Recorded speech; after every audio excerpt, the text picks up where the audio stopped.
Hello दोस्तों, कैसे हैं आप सब। आज मैं आपसे बात करने वाला हूँ एक ऐसे इंसान की जो इस वक्त दुनिया के फोर्थ रिचेस्ट पर्सन है और जिन्होंने अपना पहला शेयर अपनी 11 साल की उम्र में खरीदा था। जिस वक्त हमें ये नहीं पता था हम करियर में क्या करेंगे या हम आगे क्या करने वाले हैं, उस वक्त उन्होंने अपना पहला शेयर खरीदा और थोड़े से प्रॉफिट के लिए उन्होंने अपना वो शेयर बेच दिया था। उसके तुरंत बाद जैसे ही उन्होंने वो शेयर बेचा, उसके तुरंत बाद उस शेयर की अमाउंट बहुत ज्यादा बढ़ गई और फिर उन्होंने एक बात रियलाइज की, अगर हमें शेयर मार्केट में टिकना है, हमें शेयर मार्केट में पैसे कमाने हैं तो पेशेंस रखना बहुत जरूरी है। छोटी मोटी फ्लक्चुएशन से इफेक्ट होने की जरूरत नहीं है इस गेम में। जी हाँ दोस्तों, अभी तक आप पहचान चुके होंगे, मैं आज बात करने वाला हूँ वॉरेन बफे की, जिन्हें हम मनी मैग्नेट भी कहते हैं, जिन्हें बचपन से पता था कि वो एक दिन बिलियनर जरूर बनेंगे। उन्होंने अपने दोस्त को कमेंट कर दिया था कि अगर मैं 30 साल की उम्र तक मिलियनर नहीं बना तो मैं इस बिल्डिंग से कूद के अपनी जान दे दूंगा।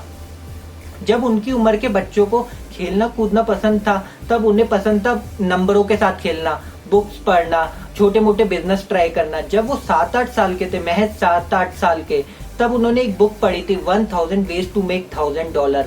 जब उन्होंने वो बुक पढ़ी तो उसका एक आइडिया उन्हें बहुत अच्छा लगा, पिन बॉल का। उन्होंने रिसर्च शुरू कर दी और देखा कि उसमें कितनी इन्वेस्टमेंट लग रही है। फिर अपने एक फ्रेंड के साथ उन्होंने उसमें इन्वेस्ट कर दिया और एक पिन बॉल मशीन खरीद ली।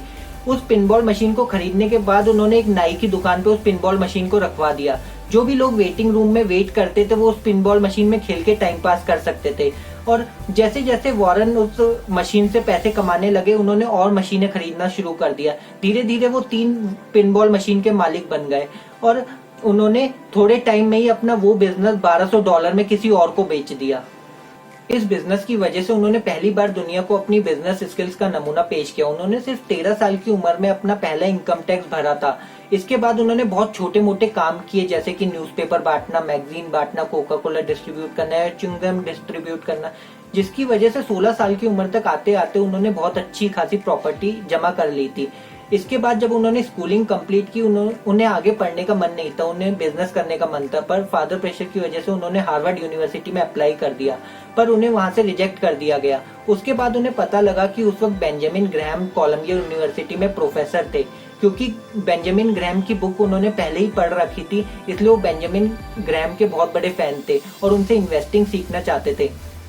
बेंजामिन ग्रैहम ने वैल्यू ऑफ इन्वेस्टिंग की फिलोसॉफी को बनाया था। बाद में उन्हें फादर ऑफ वैल्यू इन्वेस्टिंग भी कहा जाने लगा। वैल्यू इन्वेस्टिंग का मतलब होता है किसी शेयर को उसकी इंट्रिंसिक वैल्यू से कम में खरीदने का। इंट्रिंसिक वैल्यू क्या होती है? उस शेयर की रियल वैल्यू। बेंजामिन ग्रैहम किसी भी कंपनी की फाइनेंशियल स्टेटमेंट पढ़ के ये बता देते थे कि उसकी इंट्रिंसिक वैल्यू कितनी है, और उसके बाद जैसी प्राइस इंट्रिंसिक वैल्यू से कम जाता था वो उस कंपनी के शेयर खरीद लेते थे। बेंजामिन ग्रैहम से वैल्यू इन्वेस्टिंग सीखने के बाद उन्होंने बेंजामिन ग्रैहम की फर्म में फ्री में काम करने की इच्छा प्रकट की, बट उस वक्त बेंजामिन ने मना कर दिया और करेक्ट 2 साल बाद बेंजामिन ने खुद वॉरेन को ऑफर दिया कि वो आके उनकी फर्म में काम करे और वो उन्हें सैलरी भी देंगे। उसके बाद उन्होंने 2 साल बेंजामिन ग्रैहम की फर्म में as a security analyst work किया और अपनी इन्वेस्टिंग स्किल बहुत ज्यादा इंप्रूव कर ली। उसके बाद जब 1956 में बेंजामिन ग्रैहम रिटायर हुए तो उन्होंने अपनी फर्म बंद कर दी। उसके बाद वॉरेन बफे अपने शहर ओमाहा वापस आ गए और उसके बाद उन्होंने अपनी पार्टनरशिप फर्म ओपन की और उस पार्टनरशिप फर्म में ज्यादातर मेंबर वही थे जो उनके रिलेटिव्स थे, और जो भी स्किल्स उन्होंने बेंजामिन ग्रैहम से सीखी थी उसकी वजह से वो मिलियनेयर बन गए। वॉरेन ने 1962 में पहली बार बर्कशायर हाथवे के शेयर खरीदे थे। उस वक्त बर्कशायर हाथवे एक टेक्सटाइल बिजनेस था और धीरे धीरे लॉस में जा रहा था। बर्कशायर हाथवे के शेयर बहुत तेजी से खरीदने लगे वॉरेन बफे, और उसके बाद उन्होंने पूरा कंट्रोल अपने हाथ में ले लिया, और जब कंट्रोल उनके हाथ में आ गया तब उन्होंने अपना टेक्सटाइल बिजनेस बंद कर दिया और उसके बाद उसे होल्डिंग कंपनी बना दिया। जब वो होल्डिंग कंपनी बन गई तब उन्होंने बहुत कंपनियों के शेयर होल्ड करने शुरू कर दिए, जैसे कोका कोला के, वॉशिंगटन पोस्ट के। ये कुछ ऐसी कंपनी थी जो वो समझते थे, जिनके बारे में उन्हें पता था, नॉलेज थी। कोका कोला के शेयर तो कहा जाता है कि उनके पास आज भी हैं। ऐसे ही धीरे धीरे वो 60 से ज्यादा कंपनीज के शेयर होल्ड करने लग गए। वॉरेन इन्वेस्टिंग में 2 रूल्स हमेशा फॉलो करते हैं। Rule number 1, never lose money, and rule number 2, never forget rule number 1। Warren बचपन से ही अपनी बहन से कहते आए थे कि मैं दुनिया का सबसे रिचेस्ट पर्सन बनूंगा, और ऐसा हुआ भी। 2008 और 9 में वो कुछ टाइम के लिए दुनिया के रिचेस्ट पर्सन रहे, लेकिन वो ज्यादा टाइम तक उस पोजीशन को होल्ड नहीं कर पाए। वो इसलिए क्योंकि वॉरेन एक ऐसे इंसान है जो दान करने में बहुत ज्यादा बिलीव करते हैं। उन्होंने अपनी संपत्ति का $3700 crore bill and Melinda Gates foundation को डोनेट किया है, जिसके फाउंडर बिल गेट्स हैं। और उन्होंने इतना तक कहा है कि जब वो मर जाएंगे उसके बाद वो अपनी वेल्थ का 99% डोनेट कर देंगे। इतने अमीर होने के बाद भी वॉरेन आज भी उसी घर में रहते हैं जो उन्होंने कई साल पहले लिया था, और आज तक उन्होंने अपना ऑफिस तक चेंज नहीं किया है। लोग कहते हैं कि अब हम रिटायर हो गए हैं और अब हमें काम करना बंद कर देना चाहिए, अब अगली जनरेशन संभालेगी। लेकिन वॉरेन बफे ने 50 साल की उम्र के बाद अपनी आधी से ज्यादा वेल्थ बनाई after 50th birthday. So guys, ये है वॉरेन बफे की कहानी और हम भी इनसे बहुत कुछ सीख सकते हैं। अब आइए 2-4 बातें ऐसी सीख लें, कुछ बातें जो वो बिजनेस के बारे में कहते हैं। वॉरेन बफे के जो रूल्स हैं जो वो फॉलो करके आज यहाँ तक पहुंचे हैं। रूल 1 है वॉरेन बफे का, be fearful when others are greedy and be greedy when others are fearful. Mean जब लोग लालच दिखा रहे हो स्टॉक मार्केट के बारे में, जल्दी से जल्दी शेयर खरीद रहे हो, तो आप डरिए, और जब लोग डर रहे हैं तब आप लालची बनिए, तब आप शेयर खरीदिए। सेकंड रूल है बी पेशेंट, जो उन्होंने बहुत छोटी उम्र में ही सीख लिया था कि हमें अगर स्टॉक मार्केट में कमाना है तो हमें पेशेंस रखना बहुत ज्यादा जरूरी है। थर्ड रूल है वेयर टू इन्वेस्ट, कि हमें इन्वेस्ट कहाँ करना चाहिए।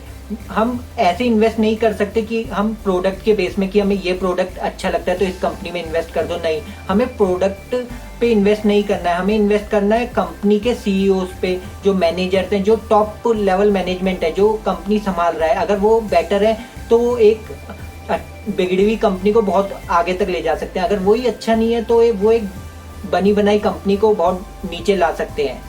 रूल नंबर 4 है वॉरेन बफे का, hang out with people who are better than you, क्योंकि जो आपसे छोटे लोग हैं उनके साथ आपको कुछ नहीं मिलने वाला। आपको हमेशा उनके साथ उठना बैठना चाहिए जो आपसे बेटर है, नॉलेज में या करियर में जो आपसे बेटर है। एक बार वॉरेन बफे ने बिल गेट्स से मिलने की इच्छा प्रकट की, तो उन्होंने उन्हें ईमेल लिखा कि मैं आपसे मिलना चाहता हूँ। बिल गेट्स ने सोचा पहले कि उन्हें उनसे नहीं मिलना चाहिए, लेकिन फिर कैसे ना कैसे करके वो मीटिंग सेट हो गई, और मीटिंग सेट हुई सिर्फ 30 मिनट की। उसके बाद जब दोनों बैठे मीटिंग के लिए, उसके बाद वो उस कमरे से बाहर आए 10 घंटे के बाद। वो मीटिंग चली 10 घंटे तक। उसके बाद वॉरेन बफे से पूछा गया कि आपकी मीटिंग कैसे रही, तो वॉरेन बफे ने कहा मैंने बिल गेट्स से इंटरेस्टिंग इंसान आज तक नहीं देखा। और बिल गेट्स का भी सेम आंसर था कि मैंने इनसे इंटरेस्टिंग इंसान आज तक नहीं देखा। और यकीन मानो दोस्तों, वो आज दोनों भी, Bill Gates and Warren Buffett, आज भी बेस्ट फ्रेंड्स हैं। 5 बहुत ज्यादा इंपॉर्टेंट है गाइस। रूल नंबर 5 है इन्वेस्ट इन योरसेल्फ। एक बार वॉरेन बफे से पूछा गया कि आपके लिए बेस्ट इन्वेस्टमेंट क्या है, तो उन्होंने जवाब दिया इन्वेस्टमेंट इन योरसेल्फ, मीन्स अपनी नॉलेज पे इन्वेस्ट करो। जब वॉरेन बफे अपने करियर पे ग्रो कर रहे थे तो उसके बाद उन्होंने सोचा कि उन्हें पब्लिक स्पीकिंग का फेयर है, जो कि उन्हें था, तो उन्होंने एक बार डेल कार्नेगी का कोर्स देखा और उन्होंने वो ज्वाइन कर लिया अपना पब्लिक स्पीकिंग का फेयर मिटाने के लिए। ऐसे ही वो कहते हैं कि आपका भी अगर कोई फियर है तो आपको मिटाना चाहिए और आगे ग्रो करना चाहिए, और हमेशा अपनी नॉलेज पे इन्वेस्ट करते रहिए, अपना कॉन्फिडेंस बढ़ाने के लिए, अपनी नॉलेज बढ़ाने के लिए जो कर सकते हो वो करो। अलग अलग कोर्स ज्वाइन कर सकते हो, जो भी कर सकते हो वो कीजिए। और सोचो गाइज, अगर इतने बड़े इंसान की 1% बातें भी हम अपनी लाइफ में अप्लाई कर लें तो हमारी लाइफ कहाँ से कहाँ पहुंच जाएगी, हम लाइफ में कितना ज्यादा ग्रो कर सकते हैं। सो गाइज, आज की वीडियो में सिर्फ इतना ही। अगर आपको वीडियो अच्छी लगी हो तो कमेंट करके जरूर बताइएगा, और अगली केस स्टडी आपको किन पे चाहिए होगी, किस पर्सनैलिटी पे या किसी कंपनी के बारे में, तो आप कमेंट सेक्शन में जरूर बताइएगा। और अगर अभी तक आपने सब्सक्राइब नहीं किया है तो चैनल को सब्सक्राइब करके बेल आइकन भी दबा दीजिएगा। Thank you guys.